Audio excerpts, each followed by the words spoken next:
Welcome to Logitech G Drive to Win Series Episode 9.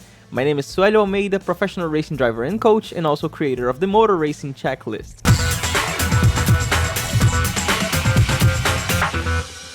In this video, we're gonna talk about corner exits. I like calling them consequences. Exits are incredibly dependent on what happened before the corner. Get the entry right, the right MRP, and the exit will be pretty much the result of how well you set up the corner. Exits are perfect when we smash the power and start gaining speed and losing rotation to the point where we flow all the way to the outside of the corner at the track limits. Although they are the simplest stage of the corner, there are some important things to never forget. You should never gain rotation on throttle.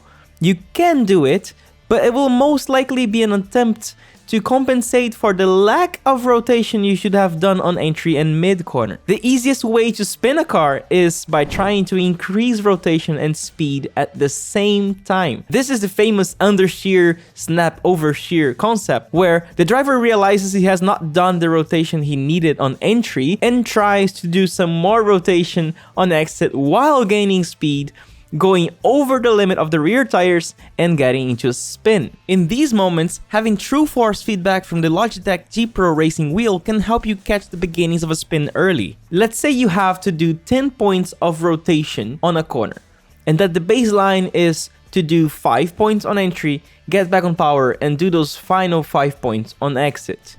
If you end up doing only 4 points of rotation on entry, you will have to do 6 points on exit, or you will go off the exit. But at that point, the car is not capable of doing 6 points of rotation anymore, only 5, since you are already accelerating and gaining speed. So you get into oversteer and spin. Or you could also understeer and go off track. If you're not using all the track on exit, you are under the limit. A perfect exit takes your car on the limit all the way to the outside limit of the track. If you're able to bring the car even a little bit more towards the middle of the track, there is time to be gained. Exits are also a great way to judge how well you did the corner. If you're on the limit of rotation, hit the inside limit, and then end up getting the car all the way to the outside limit, that is a sign that you are in the good direction. Light hands technique. How can we prevent the habit of asking for too much rotation on exit and getting into a power slide? Simple.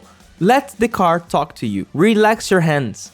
And remember that when you get back on power, you will need to unwind the wheel. You can allow the force feedback of the wheel to help bringing the steering angle back to a straight line if you lighten the grip of your hands. Although it looks I'm gripping the wheel too hard with my hands, I'm just gripping so I can feel the force feedback, but overall my fingers and my arms are relaxed. If you want to force a little bit more rotation because you know that you missed a little bit on entry, make sure that you do that very close to the acceleration point when the speeds are lower. The later you are on the exit, the less cornering grip you will have. A very common mistake is to hesitate on the rotation with lower speeds, but then turn more the steering towards the late exit of the corner. But that is too late, and you will get into oversteer. And since we're driving to win in this series, we definitely do not want that. The faster the car or the more power you apply, the lighter your hands must be.